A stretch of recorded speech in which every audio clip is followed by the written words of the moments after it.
He was reincarnated in another world with hero skills to raise 2 SSS rank kids. Takumi walks through a forest wondering how he landed in such a strange place when he was living a normal boring life just a second ago.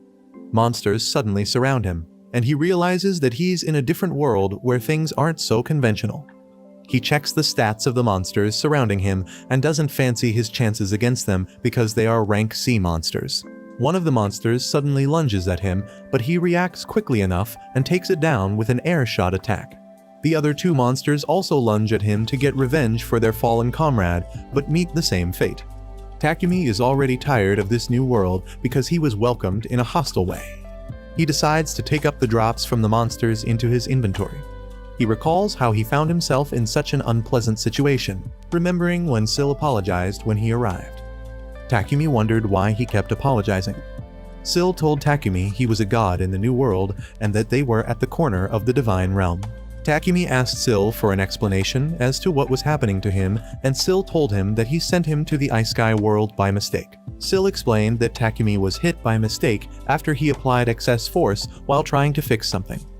Takumi keeps moving through the forest, coming to terms with the fact that his life in the previous world ended at the age of 28. Sil informed him that he was reincarnated into Ateldia, which is the world he governs. Sil blessed his new body with basic knowledge of the new world, its languages and other special skills to give him an edge. Takumi pulls up his stats and looks through, realizing that he leveled up to level 3 after taking down the monsters.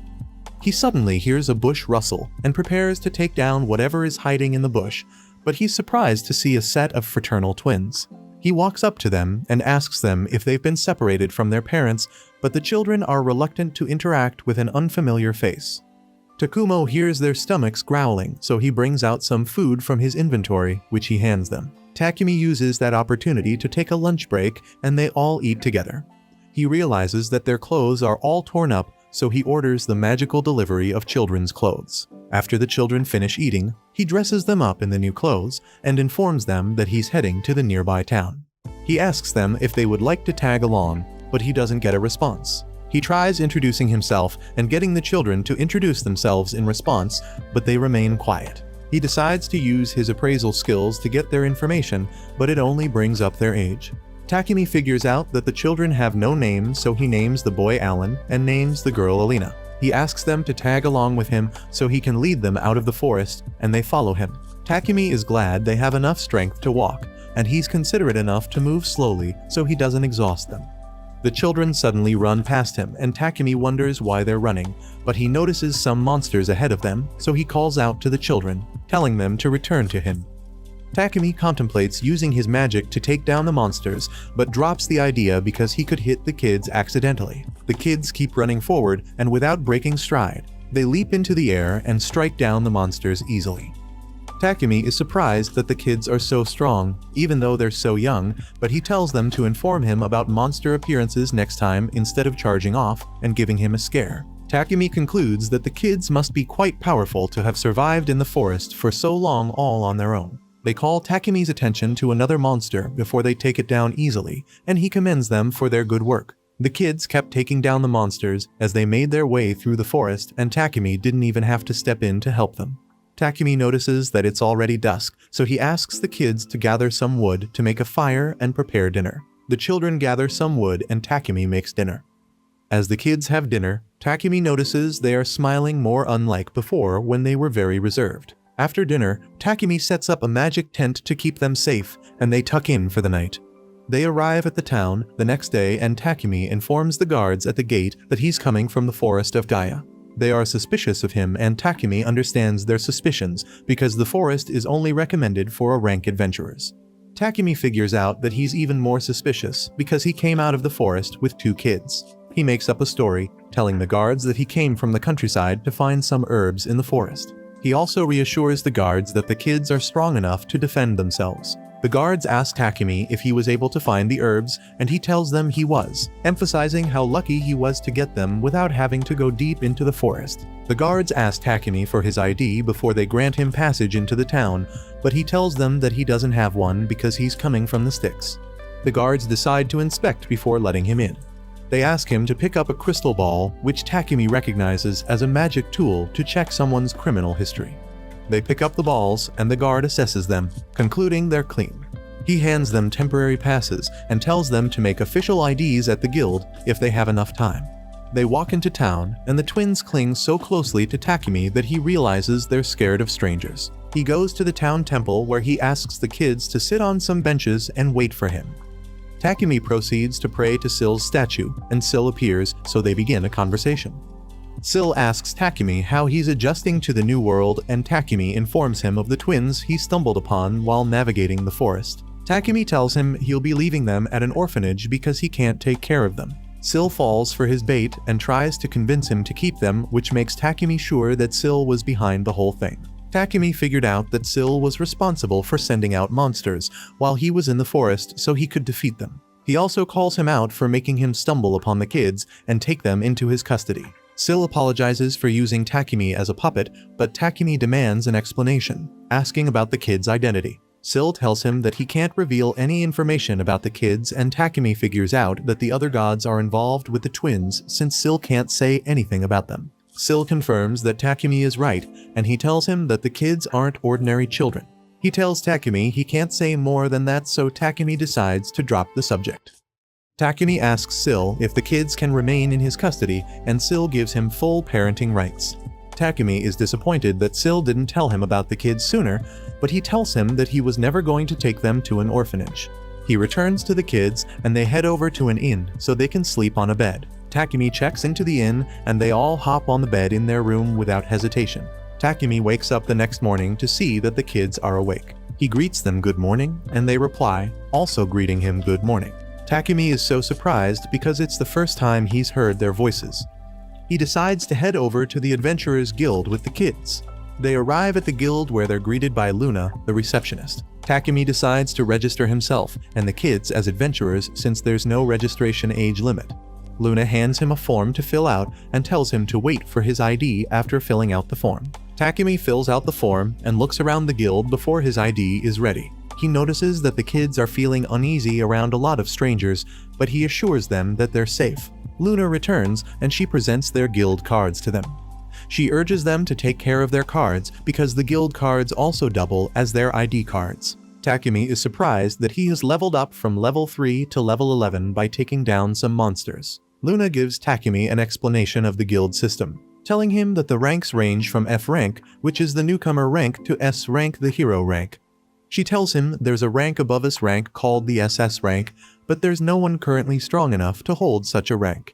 She tells him about parties consisting of different members whose average rank determines the rank of their party. She tells him the procedure for carrying out quests is to submit a quest from the board before proceeding to carry out the quest after the paperwork has been completed. She informs him that any materials or item drops from quests can be appraised and sold at the guild.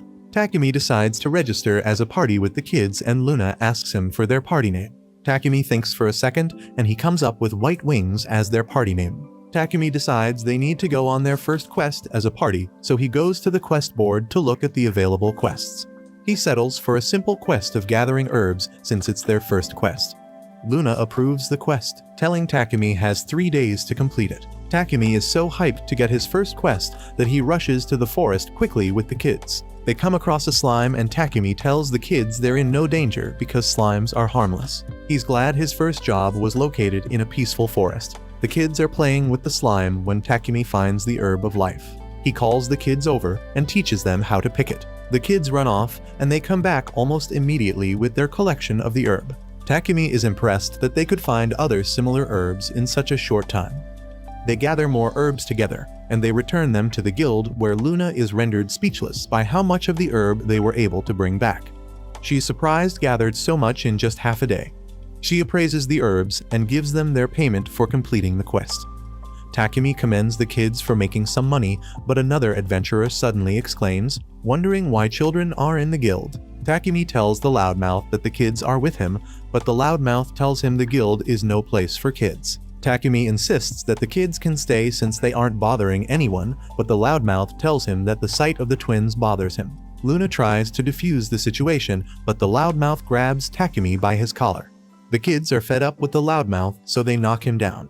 They almost finish him off, but Takumi calls them off. He asks Luna if they'll be punished, but she tells him they won't be because they acted in self-defense. A guard walks into the guild and Takumi recognizes him as the guard they met at the gate when they arrived. Luna calls Takumi's attention to the crying twins and Takumi wonders if they were hurt. The kids beg Takumi not to leave them, and he assures them that he won't be abandoning them. The guard asks Takumi what transpired and Takumi gives him a brief on what happened.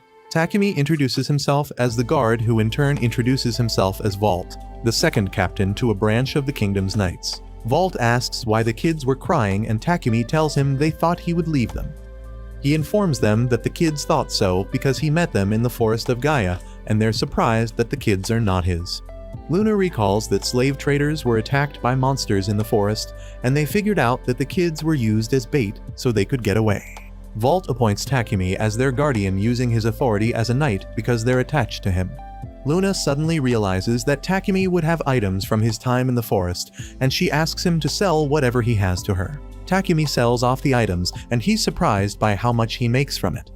Vault wanted to speak to the guild master about their usual expedition to the forest of Gaia to take down monsters. They do this to call the monster's number and reduce the risk of monster attacks in their kingdom. He informs Takumi that he would be part of the expedition since he took down monsters in the forest all by himself, but Takumi protests his decision because he's just an F-rank adventurer.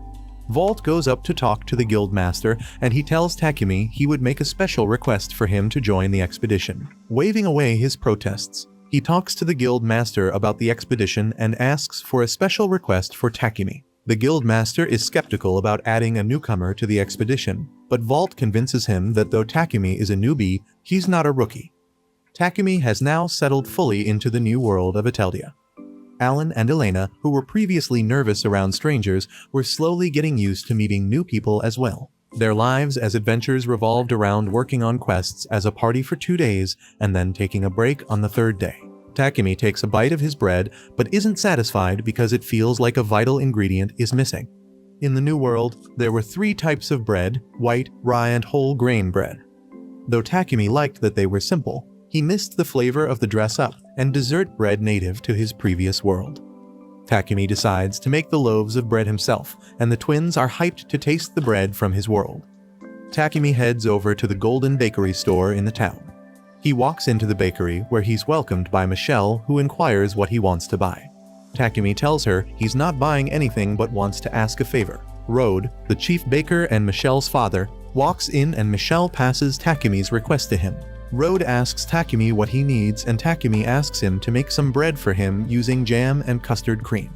Rode is familiar with jam, but he has never seen custard cream. Takumi asks Rode to add the ingredients to the dough before baking it, which surprises Rode because he's never made anything like that before. Takumi decides to show Rode the ropes and he dons on an apron.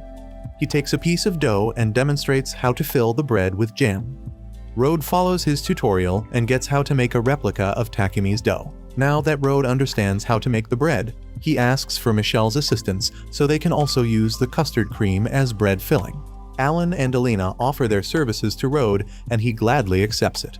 He tells Takumi he'll be assisting too, so Takumi summons a new ingredient to add to the dough. They work in the bakery all day making the special dough, which they bake to make the special bread. After bailing, Rode decides to taste the special bread, and he's surprised by how tasty the bread is. Michelle also takes a bite from the special bread and expresses how sweet it is because of the new ingredients compared to their usual bread. The twins are gobbling down the special bread so fast that Takumi cautions them, telling them to take it easy so they don't choke. Rode is so captivated by the new bread's taste that he asks for Takumi's permission to sell it in the store under his name. He also offers to give Takumi a percentage of their income, but Takumi declines the offer, telling Rode that he's content with having a place to buy his special bread from. Takumi doesn't want to take credit for the idea because that kind of bread was easily available in his old world. Rode is in such high spirits that he decides to experiment with other filling options to see if he can make a special bread of his own. Takumi asks the twins if they enjoyed the new bread. They tell him they enjoyed it and ask for seconds, hoping to get another taste of the delicious bread. The new day, Takumi heads to the Adventurers Guild where he's welcomed by Luna, who informs him that he has been promoted to E rank. Takumi is surprised by this, so he checks his stats, and he's even more surprised to see that he has now leveled up to level 13. Luna commends him for leveling up so fast despite being a newcomer, and she commends the twins for doing their best. Takumi is glad he can now take more jobs since he is an E-rank adventurer. Luna asks him if he would like to visit the labyrinth, which makes him recall, from the knowledge Syl gave him, that there are 108 labyrinths in the Ateldia. Luna informs him of the labyrinth near Shireen, which has 15 underground floors, telling Takumi that most adventurers visit the labyrinth because the town isn't attacked by monsters often. Takumi tells the twins the labyrinth could be their next destination and they are rearing to go. Luna informs Takumi that it takes half a day to reach the labyrinth and several days to clear it. Takumi informs her that he's just visiting the labyrinth to check out a couple of floors to get a feel of the place. Luna wasn't convinced because she felt that Takumi couldn't resist going deep into the labyrinth, but Takumi assured her that he was not strong enough to go too deeply into the labyrinth. They make their way to the labyrinth and they're able to clear the first 2 floors easily. Takumi is surprised that they're already on the 3rd floor after such a short time. He knows it's thanks to the twins' superb sense of direction. They keep moving through the labyrinth as Takumi reads about the labyrinth, noting that it's an earth labyrinth and all the monsters inside are earth type. The ground suddenly rumbles and a mole emerges from the labyrinth floor. Takumi decides to leave the mole to the twins since moles are weak animals and they take the mole down easily. They are surprised when the mole disappears, but Takumi tells them that's what happens in a labyrinth. He points out that items drop in place of the monsters, which can be rare and valuable. The twins search for the drop from the mole and discover a whisker. Takumi is disappointed because the whisker won't be worth much. They keep moving deeper into the labyrinth, and Takumi tells them to take a break to have dinner. He summons his cook stove from his inventory and whips some vegetable soup with the stove. After dinner, Takumi erects his protective magic tent and they go to bed. The next day, they journey deeper into the labyrinth, taking down monsters, taking breaks to get some food and going to bed at the end of the day. They continued with this loop for several days till they got to the 10th floor of the labyrinth. Takumi opens a secret door and the twins are surprised to see a treasure chest sitting in the room. Takumi is optimistic, thinking that the chest can contain something cool. The twins ask permission to open the chest, but Takumi decides to check if the chest is booby-trapped first. After confirming that the chest is not a trap, he permits the twins to open the chest and they gladly lift the lid. Takumi takes out the stamina and mana potions in the chest, happy to have gotten something valuable from it. A monster suddenly appears at the door, but Takumi is so engrossed in the potions that he doesn't notice this. The twins notice the monster and take it down before it can cause any harm. Takumi commends the twins for saving his hide, and they move over to pick up the hide of the wide ape, which dropped after they defeated it. Takumi is happy because the hide is somewhat valuable. He's in awe of the twins' perception and fighting skills, which have kept him safe so far in the labyrinth. He realizes that their abilities are instinctive, and he's glad they weren't picked up by someone in a position of power who would have used their powers for evil. Takumi now understands why Syl was worried about the kids, but still feels guilty because he feels like he's just using them. The kids draw Takumi's attention to a clay snake approaching them, and he tells them to step back while he takes care of it because the snake is venomous. Takumi decides to test out his throw skill on the snake. He throws a rock at the snake using the spell to weaken it, and then finishes it with a wind cutter spell. Giant bees emerge from within the labyrinth, and the kids volunteer to take the bees down. Takumi warns them to be careful of the bees' stingers as they rush to meet the bees head-on. The kids' physical attacks on the bees are useless because they can't land any of them.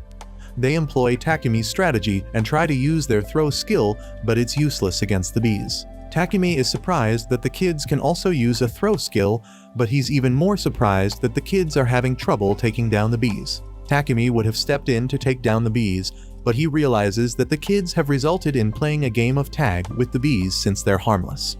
While the kids are keeping the bees busy, Takumi decides to sort through the item drops they have gotten so far in the labyrinth. He opens his inventory and takes out the ground spider's web, the wild ape fang, and some slime jelly. Takumi wonders how he would put the jelly to use because it's high quality. The kids suddenly corner a bee and they're finally able to take one down. They take down the other bees and then present the drop items to Takumi, who is overjoyed because the bees dropped honey, a precious commodity in Ateldia. He orders the kids to take down any giant bee that crosses their path, and they agree wholeheartedly. Takumi makes some French toast using items from his inventory and some of the honey they got from the giant bees. The kids waste no time digging in, commending how tasty the toasts are. Takumi is also impressed with his cooking skills, but their lunch break is cut short by the appearance of more giant bees. Takumi decides to take care of this batch of giant bees while the kids continue their lunch. He takes down the bees easily using his air shot skill, and they drop more honey. More bees emerge from the labyrinth, and he takes them down with his wind cutter skill. The kids point out that more bees are emerging, and Takumi figures out that the bees are attracted to the scent of honey. The kids offer to take the bees down, getting more honey drops from the bees. Takumi is overjoyed with his new method of bee farming because they would get all the honey they want from it. After gathering honey and other materials while exploring the labyrinth, Takumi and the kids finally arrive at the lowest floor. They come across a huge door, which spans the height of the labyrinth, and Takumi figures out that the door leads to the boss room because of its looks. He breaks the seal on the door and opens it into a huge cave room. Takumi and the kids walk in to look around, but the door immediately closes behind them. The kids get scared because they're trapped in the boss room. A giant earthworm suddenly appears, and Takumi figures out that he can't get out of the room except he takes down the final boss. Takumi tells the kids to stand back while he takes care of things with the boss. Takumi decides to test some skills against the boss and uses his wind cutter skill, but the boss dodges away so quickly that Takumi is surprised by its mobility despite its huge size. The boss suddenly uses throw magic to hurl some sandballs at Takumi, who is surprised that the boss can also use magic. He uses his airshot skill to destroy the sandballs and then shoots several wind arrows which take down the boss. Takumi feels like the fight was too easy and wonders if it's because he's in a low-level labyrinth or Syl overpowered him. Takumi takes the drops from the boss into his inventory, and another door opens in the room. Takumi recognizes the device in the room as a teleportation device that would send them out of the labyrinth. The twins point out a treasure chest, and Takumi opens it up to see that it contains fire bombs which detonate after being imbued with magic.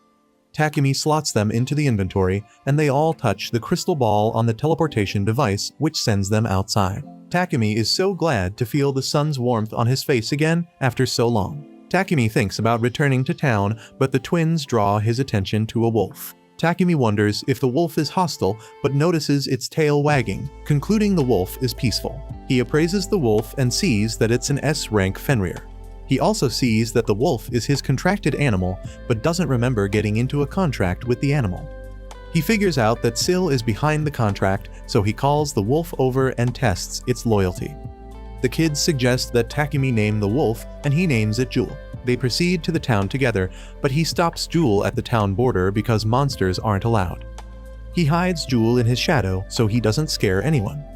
Takumi proceeds to the temple where he summons Syl, who is overjoyed to see him after so long. Takumi wants to ask Syl some questions about the contracted beast, but Syl tells him he wasn't the one who sent it.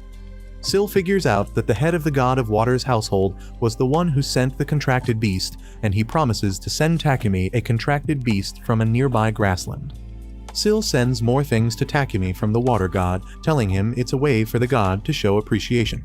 Takumi knew twins were most likely affiliated with the water god because their skill came from water magic. Syl tells Takumi that the gods promised to send more, but Takumi is reluctant about accepting more gifts.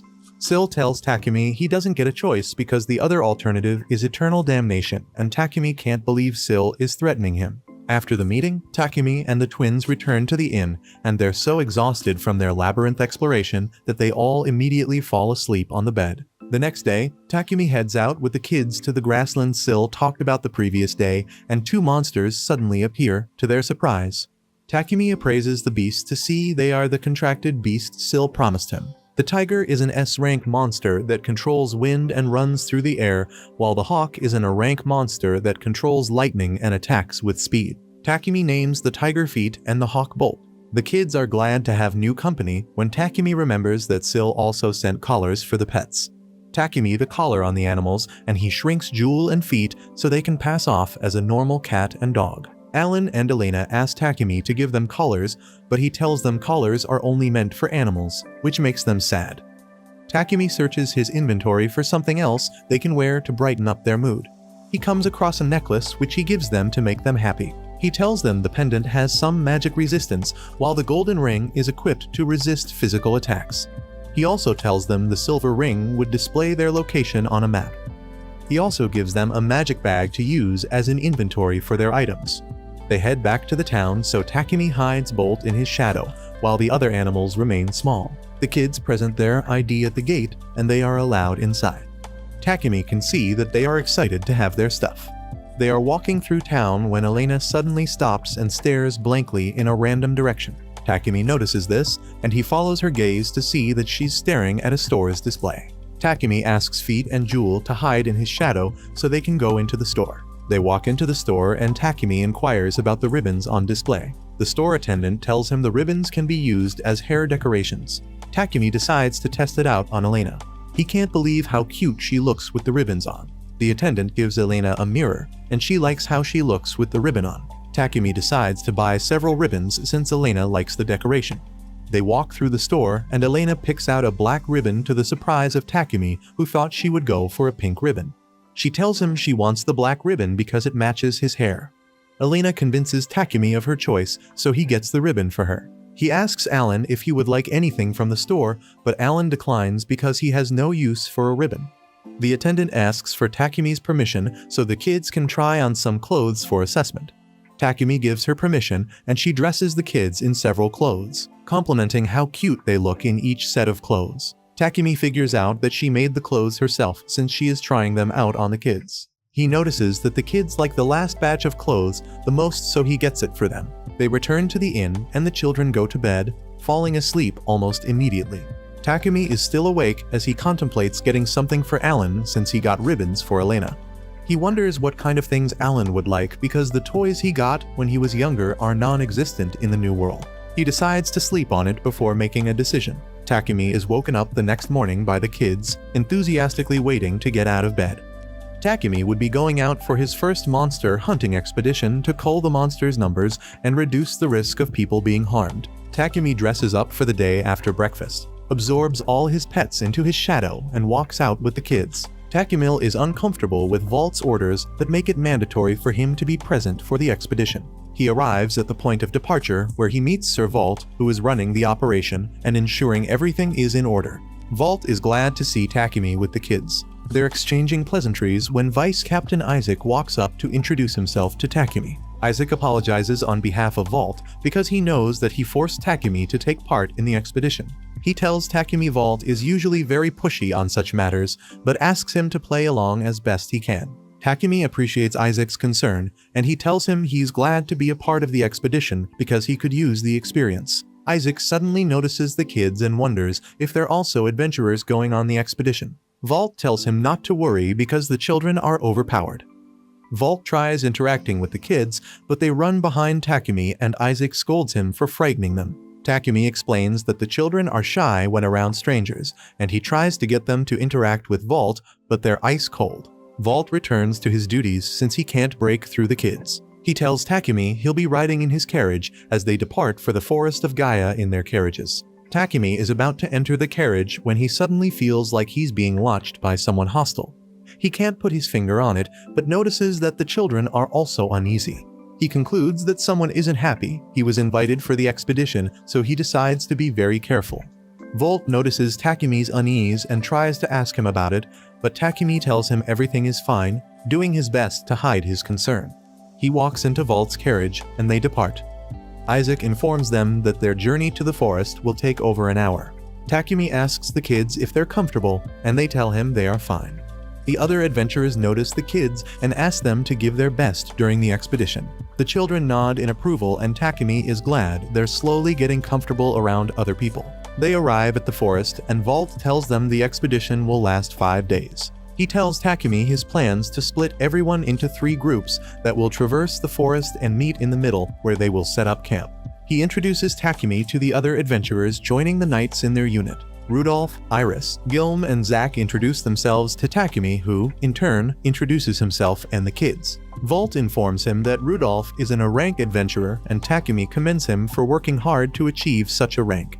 Vault announces the start of the expedition, and they start walking through the forest. The kids sense monsters hiding in the bushes, and Takumi points it out to Vault. Rudolph can't see any monsters, so he asks Gilm if he can sense anything through his detection magic. Gilm tells him he isn't picking up anything. Takumi isn't surprised Gilm can't detect anything, because his detection magic picks up the magic coming from others by expanding magic from the user. But the twins use perception magic to detect the presence of anything hostile that enters their range. Their perception skill has a wider range than Gilm's detection skill, so it was understandable that he wasn't picking up anything. Gilm suddenly detects something hostile, and he warns the others to stay alert. A red wolf walks out of the forest, and the adventurers prepare to engage it. The kids suddenly run at it and take it down easily to everyone's surprise. Takumi regrets not telling them to keep a low profile during the expedition. The kids happily drag the fallen wolf back to Takumi, but he knows there won't be a drop from the monster. He commends the kids for taking down the wolf, but tells them to take a break from fighting so the adults can handle it. The kids agree with him, but Vault suddenly walks up to him, demanding an explanation for what just happened.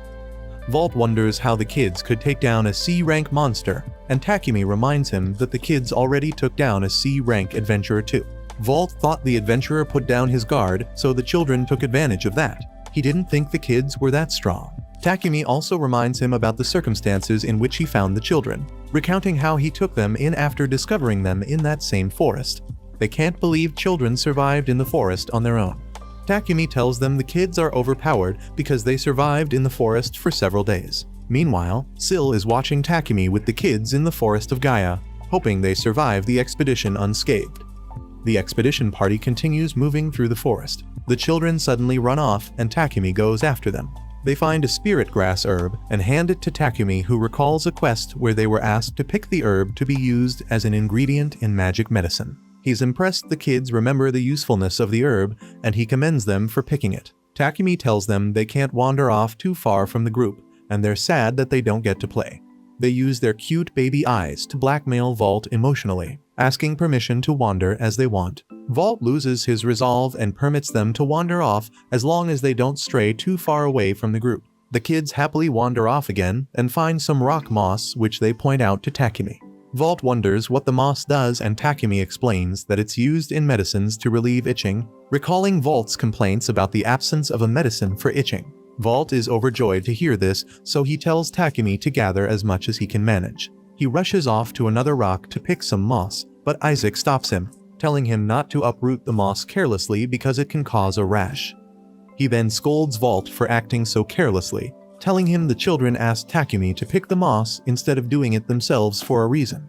Takumi picks up the moss while Isaac continues lecturing Vault because of his bad decisions. Takumi decides to use the kids as the ultimate weapon of peace and sends them over to Isaac bearing gifts of moss. Isaac is flattered that they gave him all the moss they picked, and he accepts it gladly.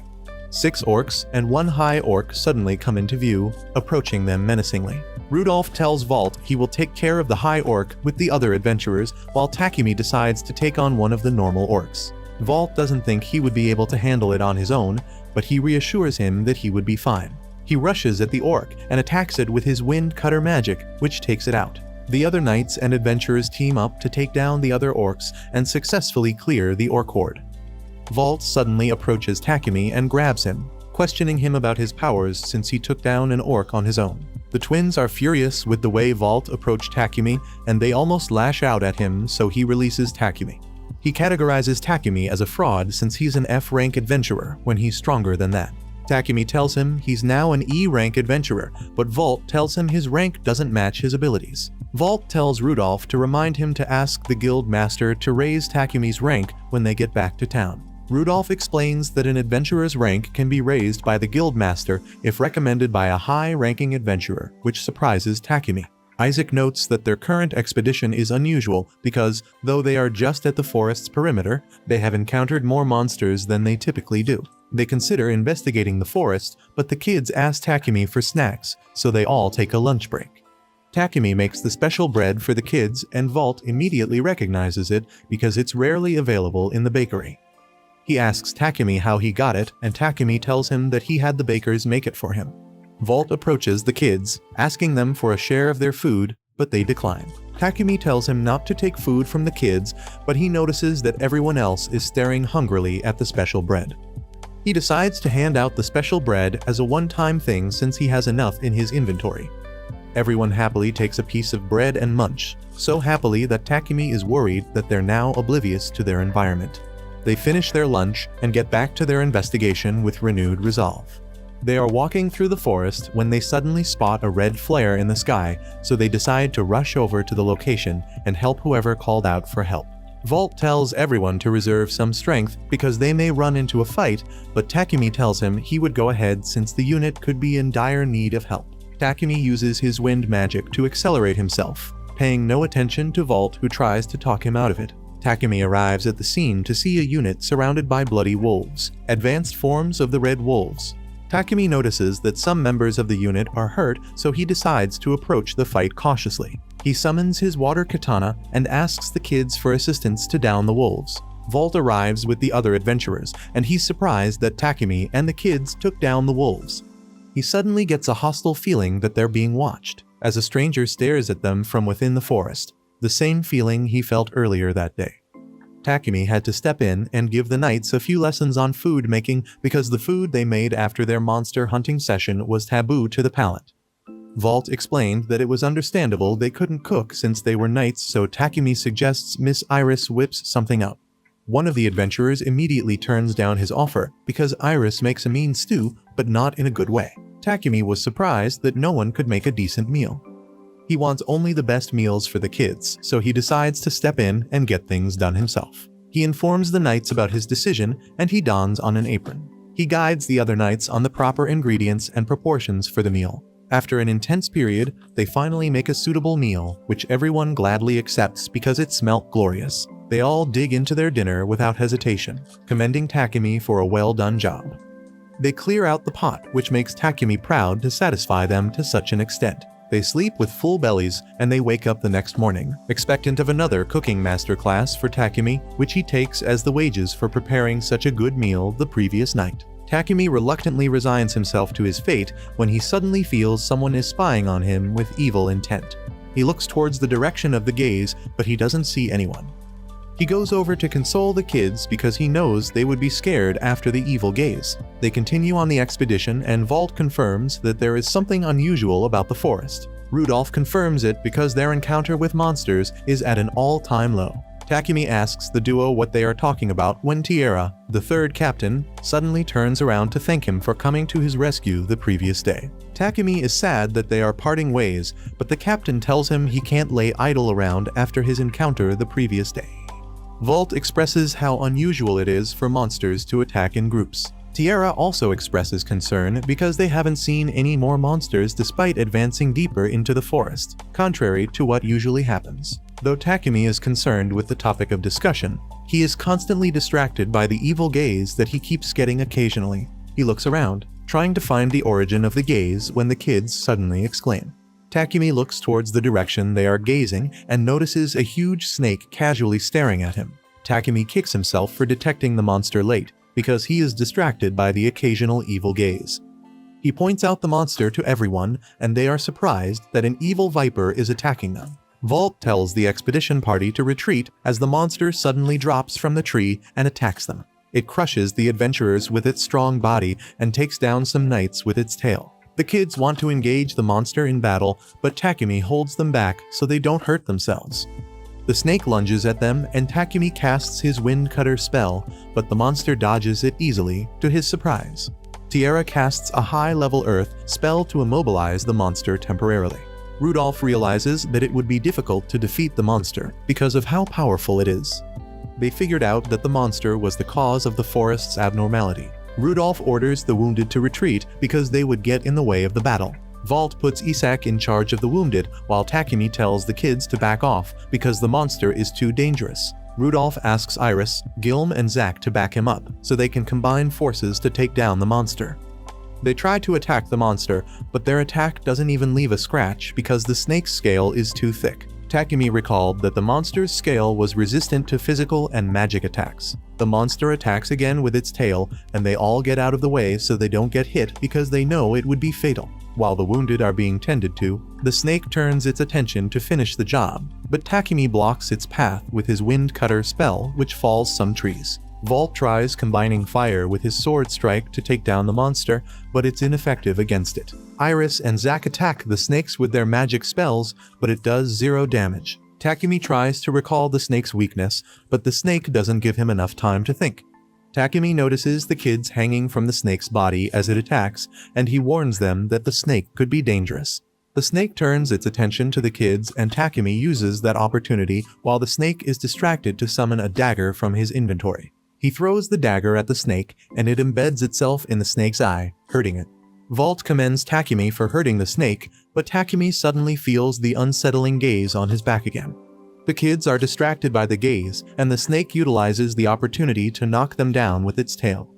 Takumi is worried about the kids' safety, but can't turn his attention away from the snake, or it would hurt the kids. Iris runs over to the kids to heal them, so Rudolph assures him the kids are alright since they're already back on their feet. Takumi asks Rudolph to buy him some time because he wants to cast an advanced wind spell, which surprises Rudolph. After all, he has never seen Takumi cast such a spell. Takumi tells Rudolph to order everyone to retreat behind him when he gives the signal so no one gets hurt. The adventurers keep the snake occupied while Takumi builds up his magic spell. He gives Rudolph the signal and Rudolph orders everyone to retreat. Takumi says the incantation for the spell and he casts it at the snake, completely chopping it into bits. Several trees suddenly fall from the impact of Takumi's spell, which makes the expedition party scramble for safety. Takumi realizes he put too much magic into his spell. Rudolph is dumbfounded by Takumi's magic power, but he praises him for saving them from the Viper. He advises Takumi to gather as many materials from the Viper as he can manage because they are useful. The kids suddenly come running, commending Takumi for being so strong. Takumi is worried about them, so he asks them about their wounds. They reassure him that they are fine and their wounds are all healed. Takumi is glad to hear this and thanks Iris for healing the kids. Iris informs him that the kids only came down with scratches, which surprised her because she expected their injuries to be severe. Takumi figures out that the kids aren't normal because their bodies are too sturdy. He knew a normal kid would have come down with more than just a few scratches from the Viper attack. He hopes the kids aren't exposed to such danger in the future when he suddenly feels the evil gaze on his back. He walks towards the direction, ignoring Vault's praises, and knocks down a knight, to the surprise of everyone. He holds his sword to the knight's throat, threatening him not to move a muscle, and Vault approaches him, wondering why he's threatening the knight. Takumi tells him to question Sages, the knight, and Vault asks Sages if he did anything wrong. Sages denies any wrongdoing, but Takumi sums up his defense as lies. Takumi is surprised. He didn't dare to speak up after harboring such an evil intent against him. Rudolph backs up Takumi's claims after noticing that Sages stared at him with evil intent since they grouped up. He knew Takumi was tired of his antics because his gaze distracted the kids, resulting in injuries. Vault wonders why Sages had such an evil intent against Takumi, but Sages claims that Takumi is telling lies against him.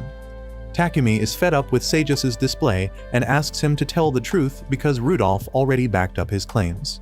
Sages tells Takumi he is to blame for his misfortune because he caught Vault's attention.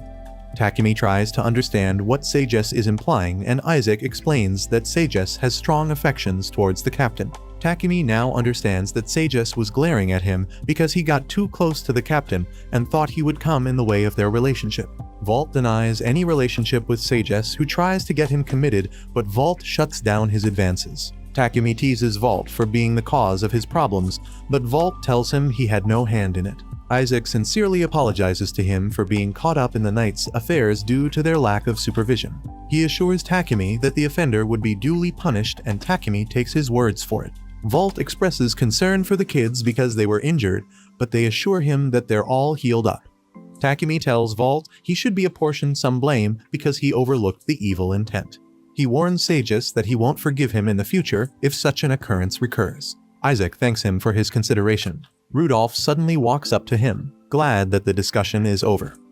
He informs Takumi that he is starving after expending so much energy taking down the Viper. Everyone at the party echoes Rudolph's complaint, begging Takumi to make something for them.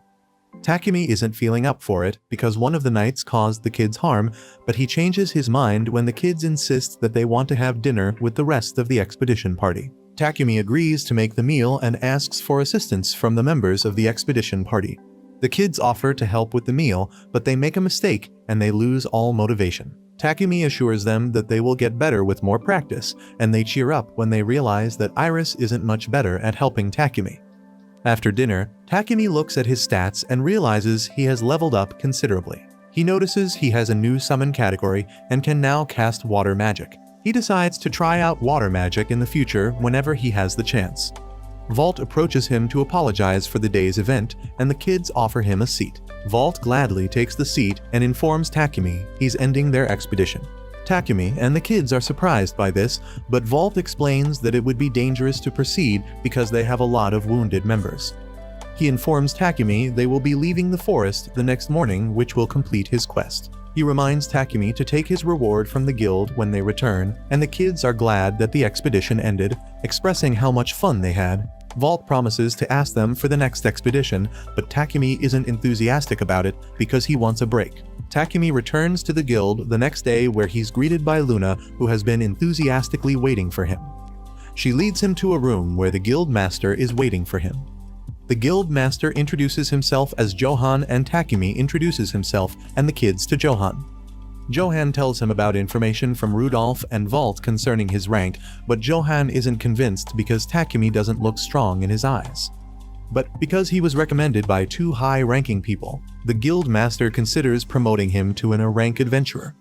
Luna is hyped that Takumi would be promoted to such a high rank in such a short time, but Johan calms her down. He explains that Takumi's feats earned his rank and apologizes for not granting him his rank, but Takumi tells him he's more than satisfied to be a rank adventurer.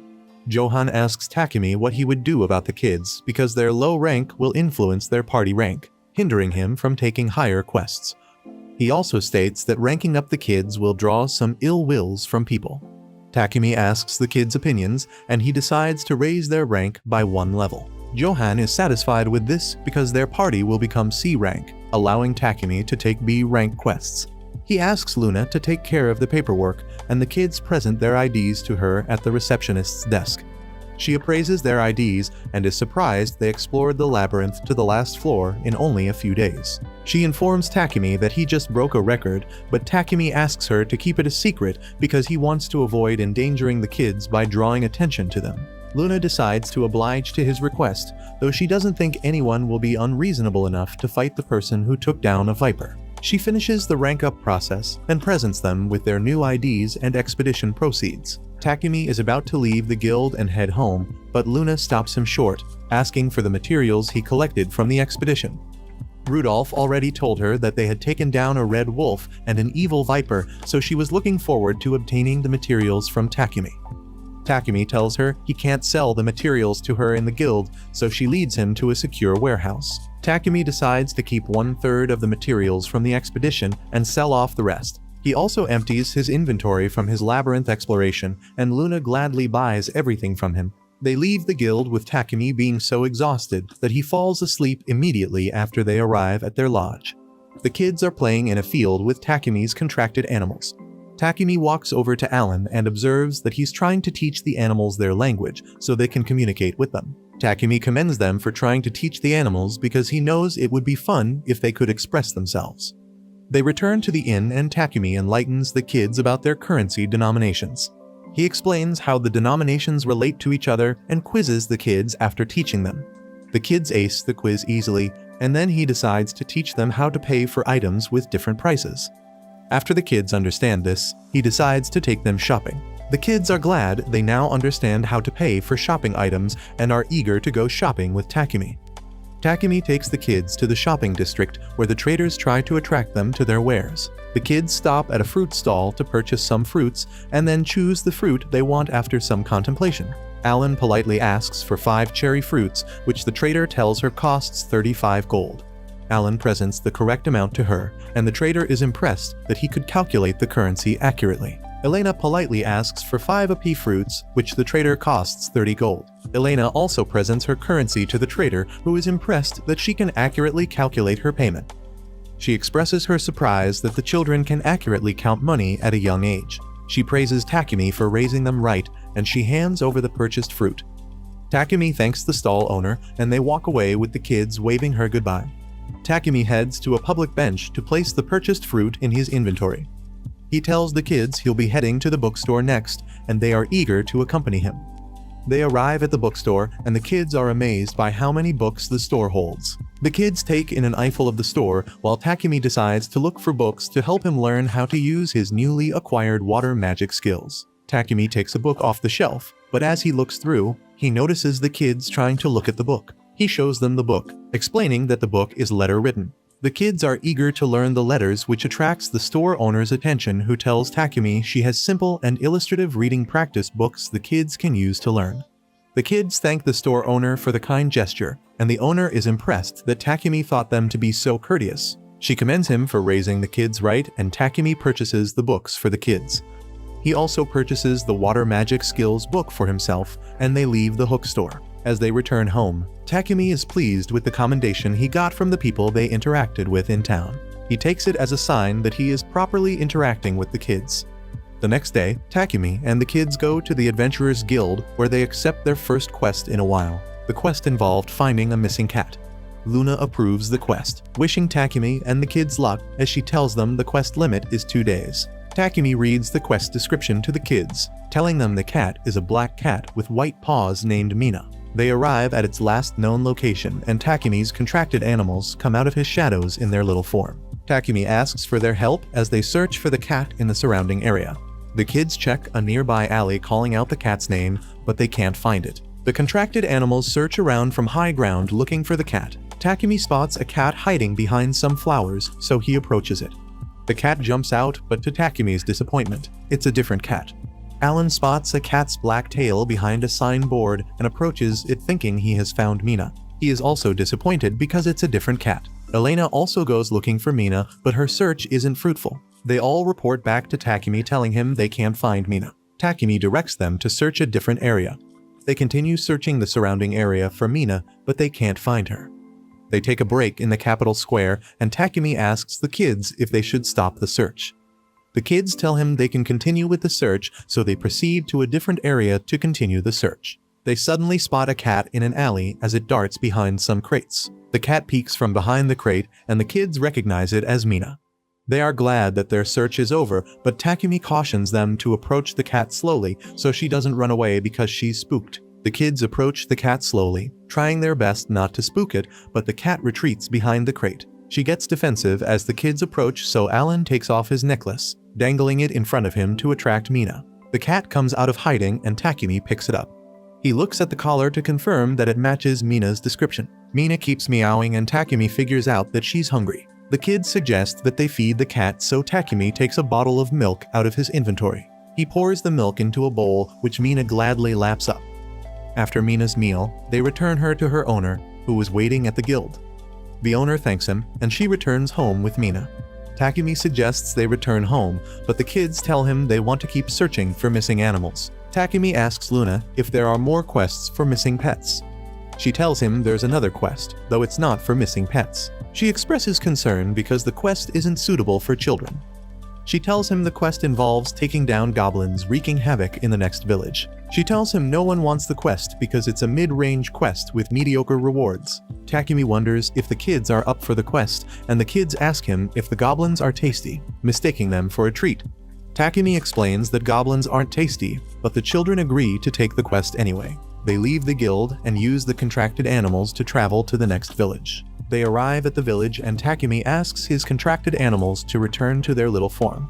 They approach the gate where they are stopped by the guards who ask them to state their business. Takumi tells them he's an adventurer who accepted the quest to take down goblins in their village.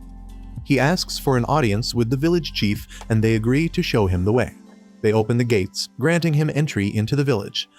As the guard shows Takumi the way, he asks the guard why they're on such a high alert.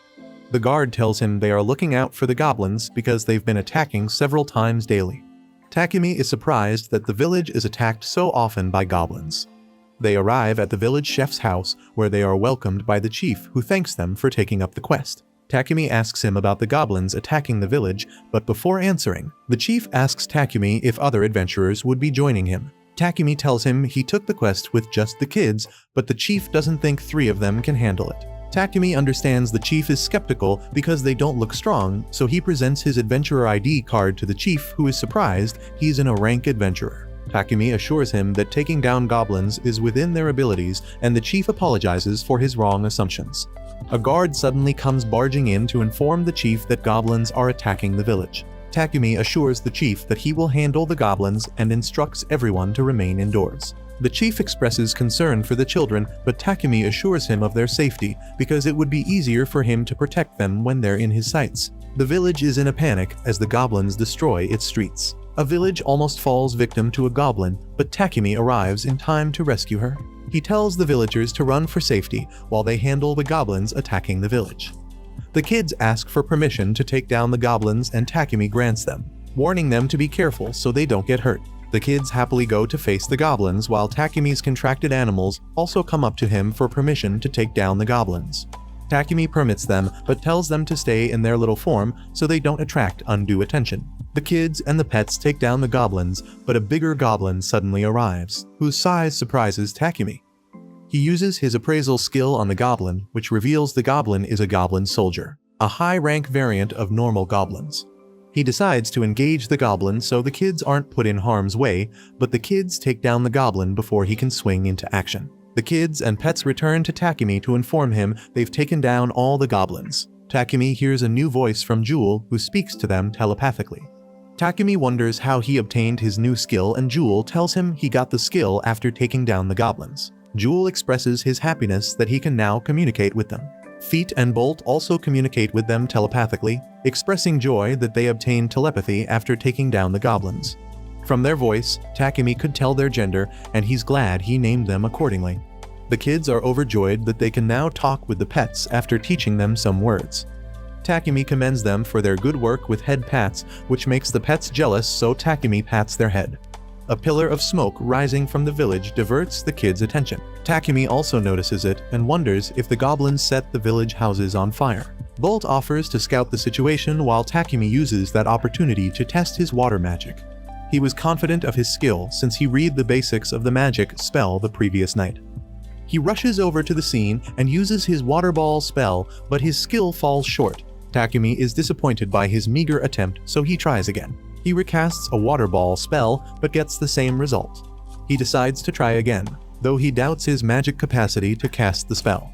He puts all his energy into his spell casting and casts the spell, but only manages to create more disappointments. With shame, Takumi asks Jewel to put some water on the fire, and he casts the spell easily. Takumi decides to reread the book of magic basics when he returns home.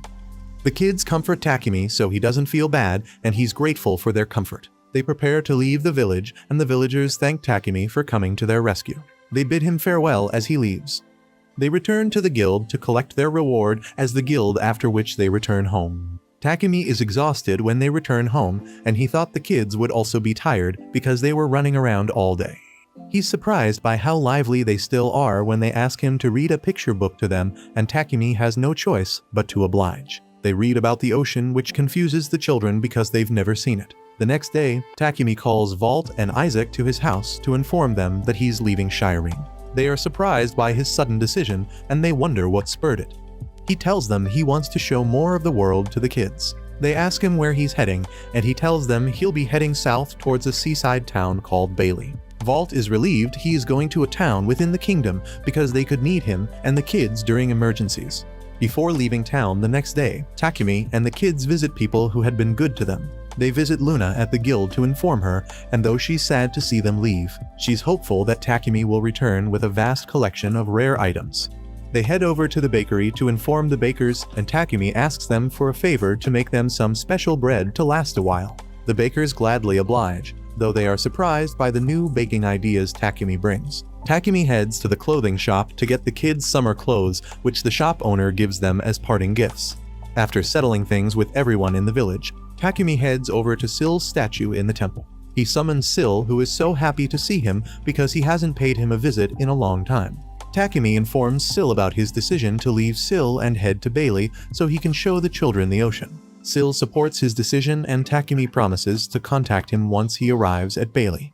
Takumi takes the children to the square where they say their final goodbye to the town. They turn to leave, but a merchant suddenly commands Takumi to hand over the kids to him because they are his merchandise. He recalls throwing the kids out of his carriage as bait for the monsters chasing them during their journey through the forest. The kids cling so closely to Takumi because they are frightened by the man's presence, which makes Takumi feel for them. The merchant points an accusing finger at Takumi, demanding he hands the kids over because he's a thief. While the kids are scared of the merchant, Takumi wonders who he is to be accusing him of being a thief. He uses his appraisal skills, revealing that the man is a slave trader. The slave forcefully demands that Takumi hands over the kid, but they cling tightly to him in fear. Takumi assures them everything is all right as he tells the man he mistook him for someone else because the kids are his siblings. The trader sees through Takumi's lies because he knows the children aren't ordinary humans. Takumi recalls how the children were abandoned when he found them, which made him form a theory that the slave trader used the kids as bait so he could protect his other merchandise. Though the kids don't bear the mark of slaves, Takumi couldn't stomach the thought of someone using little kids as slaves. He tries to tell the trader off, but the trader insists that he hands the kids over or he would regret his decision to protect them. Takumi can't believe how arrogant the trader is and considers putting him in his place, but he decides to shun violence. He decides to protect the kids because he knows engaging the trader in a scuffle would further complicate the situation. Some patrol officers suddenly approach them because their attention is drawn to the scene. The trader accuses Takumi of being a thief, and he orders the patrol to arrest him before he runs off. The patrol asks for Takumi's side of the story, and he tells them that he didn't steal anything. The trader tells the patrol to take Takumi into custody instead of chatting with him, but Takumi asks them to question the trader about what he stole. The patrol asks the trader what Takumi stole from him, and he points at the kids. The patrol officers are surprised that the trader considers the kids merchandise, but the trader insists they are his property. Takumi suggests that the trader produces a document to show the kids are legally his property because they aren't contracted to him as slaves. The trader tries to worm his way out of the situation, but Takumi accuses him of being the offender because he kidnapped the kids just to profit off their sale. Walt and Isaac walk up to Takumi, surprised to see him in a confrontation with the trader. They vouch for Takumi, and the trader is arrested by the patrol officers who whisk him off to his jail cell. Takumi thanks the knights for testifying on his behalf because he knows things could have gone south. They assure him that his journey to Bailey would be hitch-free because they've spoken to the patrol on his behalf. The children tell Takumi they're scared, but he assures them that he will always care for them as long as they want to remain with him. The kids rush to embrace him as he comforts them. Isaac gives Takumi an invitation from the Lord of Bailey before he leaves, telling him they are good friends. He tells Takumi to seek help from the Lord if he ever finds himself in a pickle, and Takumi promises to do so. While Isaac assures him that he's in good hands, Walt urges him to visit them whenever he returns to Shireen. The kids aren't enthusiastic about leaving, but Takumi assures them that everything will be alright and tells them to wave goodbye to the knights. The knights hope to see them again as they bid them farewell. Takumi and the kids leave the kingdom, but Takumi notices the kids are still in a sour mood. He wonders what he can do to cheer them up and get the idea of making a detour to the forest of Gaia. They arrive at the forest, and after making sure they are alone, Takumi calls out his contracted pets to play with the kids. The pets gladly come out of his shadow to keep the kids company, and Takumi asks the pets to carry them for some distance because they have a long journey ahead of them. The pets agree to give them a lift, and he tells Jewel to scout ahead so he can inform them when someone is approaching because he doesn't want to be seen riding S-rank monsters. They continue their journey with the pets giving them a ride, but a huge bear suddenly blocks their path. The bear catches Takumi by surprise, but the pets assure him they will take care of it. Takumi is surprised by how powerful his pets are after they take down the bear with just a single hit. The kids point out another bear that emerged from the forest and make quick work of it also. The kids pat the pets affectionately for doing such a good job, and they are about to lick the kids in response, but Takumi stops them because they just used their mouths for some unpleasant business. Takumi washes the pets to get rid of the unpleasant remnant, and they gladly show the kids some love now that they are clean. Takumi is glad the kids are in a better mood as they play with the pets. Takumi sets up camp at dusk after they make it through the forest of Gaia.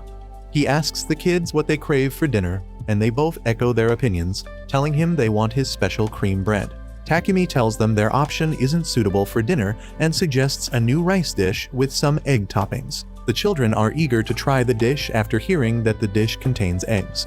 The pets also inform Takumi that they would like to try his rice dish, and Takumi realizes he would be cooking up a feast for all of them. Takumi prepares the meal and dishes it for the kids and his pets. They all munch on their dinner as they savor the taste of Takumi's cooking.